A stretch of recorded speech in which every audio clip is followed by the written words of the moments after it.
Let's do this. Herewith begins the silly mystery fanfic story experiment. Well, that's just great, said Shuga. He was in his room in the Star Palace, which he shared with a couple of other star readers.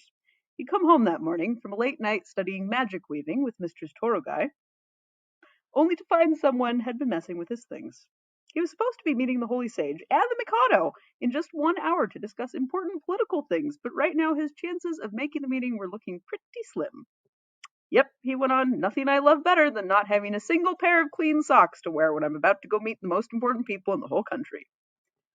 He was being sarcastic. Are you being sarcastic? Asked one of the other star readers nervously. Yes, you dolt. Shuga scowled down at the chest by his bed where he kept his clothes. The intruder had flung the chest open, pulled out every pair of socks Shuga owned, and filled them with jelly. Of course, he had socks on his feet now, but they had gotten muddy on the walk back from his meeting with Torogai and were in no state to wear in public. Now, thanks to the actions of some miscreant, every last sock he owned was filthy. It would take days to launder them. Shuga's eyes narrowed as he surveyed the destruction. There was only one person in the palace nefarious enough to commit such a crime. This is Gakai's fault, he thought. It has to be. Shuga had to confront Gakai about this.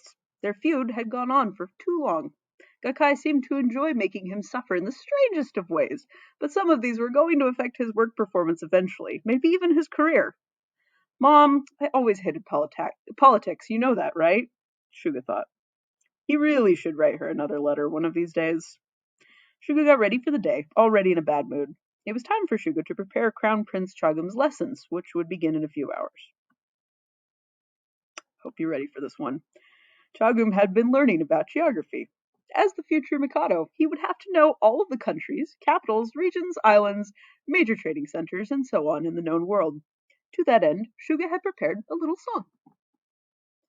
The Talsh took over many places, with many names and many races. Here are those ones I can name. See if you can do the same. In the southwest there is Torum. In the southeast there is Horum. In the northwest is Saral, Uraha, Koronam, and Karal. By Old Yogo you'll find Orm, not to be confused with Norm. Now I know my Talsh countries, pray they never cross the seas. He was extremely proud of the song, and he had high hopes for how Chagum would receive it. As he walked quickly to the first palace, he was humming the song to himself. He had convinced Oto the archivist to hand over his socks, which were clean, by threatening to sick his hunter boyfriend on Oto otherwise. Of course, Shuga didn't actually have a hunter boyfriend, but, well, Oto didn't know that. And Shuga needed socks. Good afternoon, Your Highness, Shuga said cheerily as he entered the prince's chambers. Are you excited for your geography lesson? Chagum sighed. Shuga frowned. Usually Chagum was excited for his lessons. The boy loved learning, after all. Is something wrong, Your Highness? Chagum nodded. Do you miss Balsa and Tonda? Sure, said Chagum, but that's not why I feel so gloomy. The prince sighed again, heavily. Shuga, I think I'm in love. Shuga was flabbergasted. In love? That seemed impossible. Chagum had never left the imperial palace, and he'd little occasion to meet girls his own age. May I ask with whom, Your Majesty? Chagum sighed, placing his chin in his hands. His posture was extremely undignified. Shuga was reminded that he'd spent more than half a year among commoners and felt a chill go down his spine. Crown Prince Chagum couldn't possibly be in love with a commoner, could he? I hope that was appropriately dramatic. I'd rather not say, Chagum said. You wouldn't approve of her, but I felt like I had to tell someone, and I can't tell her, so I had to tell you instead. You can tell me who she is, Shuga said, but then you'd tell my father, or the Holy Sage, and she might end up in trouble. No, I can't afford to tell you who she is for now. Do you not trust me, my crown prince?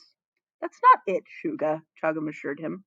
He looked down at his hand and slowly added, I haven't told her yet, and I don't want anyone to ruin it. What a shame, Shuga thought. Shuga was genuinely curious who that woman was, but deep down he was also glad that the prince had finally found a woman to marry and to produce an heir. A slight smile formed on his lips. Seeing the prince's lovesick expression, Shuga knew he had to play matchmaker. Chagum's happiness was his singular goal. Now, if I can just figure out who Crown Prince Chagum is in love with, perhaps I can find a way to set up a meeting, Shuga thought. True, the prince wouldn't tell him, but maybe Shuga could establish their identity via a few prying questions. Your Highness, the one you love is a woman, correct? Yes, said Chagum, mildly miffed. I already said that. Is it a commoner?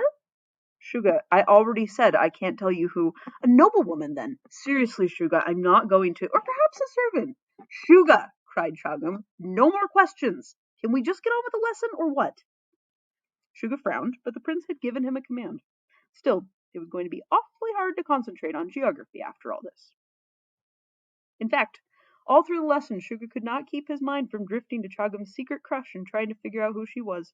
Chagum was distracted himself, too, so Shuga ended up cutting the lesson short before he even got to share his song and saying they could continue tomorrow. You know, it's tragic.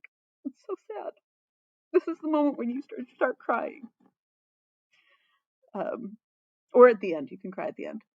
Then he made a beeline for the unassuming two-story house nestled in the woods between the Star Palace and the Mikado's audience hall.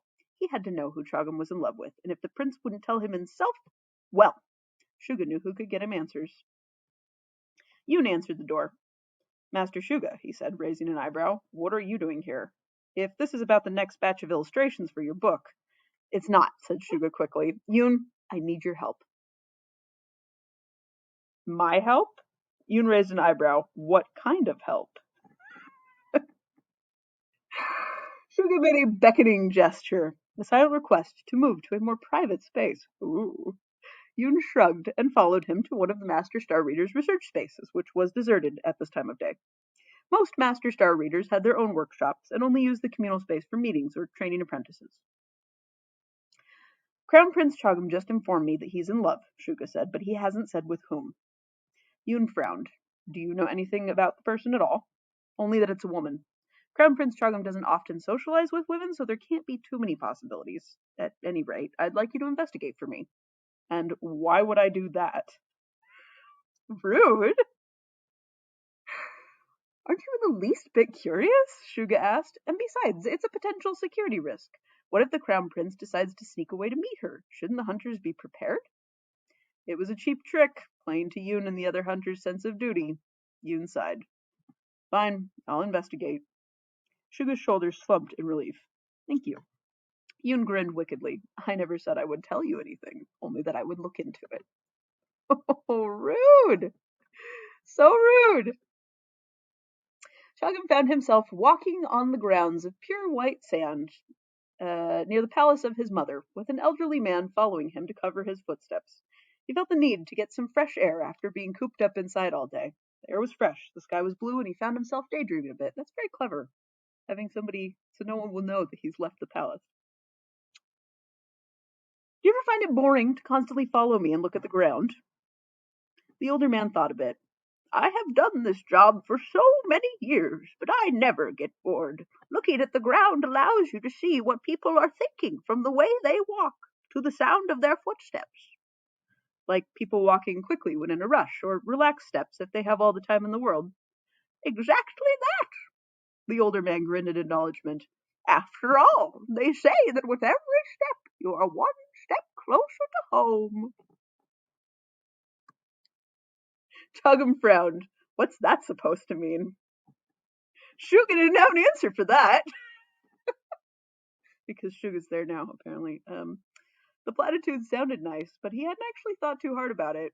It means, well, your home is where your heart is, right? And your heart is with this mystery girl, so, what I mean to say is, if you're meant to end up with her, you will, Your Highness. Chagum gave a sad smile. I wish that I could believe that, Shuga, but she and I belong to different worlds. I know that you won't tell me any details of her identity, said Shuga, but may I be correct in assuming this means your lady love is not a member of one of the 4 noble houses? Chagum laughed in spite of himself. Really now, Shuga, as if I could ever love a Yuguraku. Shuga shrugged. Stranger things have happened. Spoiler alert. Yoon considered what Suga had told him about Chagum being in love. It seemed completely impossible. Who could he be in love with? Not a servant, surely.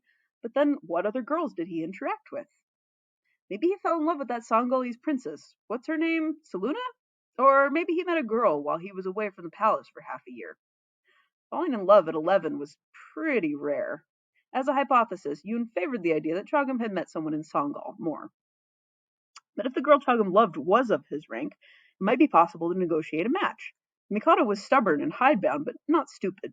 With the southern continent growing restless, it made sense for New Yogo to strengthen its alliance with Songal. Songal had always protected New Yogo from wars to the south. Yoon went to his room in Hunter HQ and started drawing a relationship map around Chagum, trying to find openings, hints. Where would Chagum have met someone to fall in love with? And how had he maintained that feeling, locked as he was inside the Imperial Palace? Sun knocked on the door and came in. He looked over Yoon's shoulder, then said, "Your eyes are going to bore a hole in that paper if you aren't careful."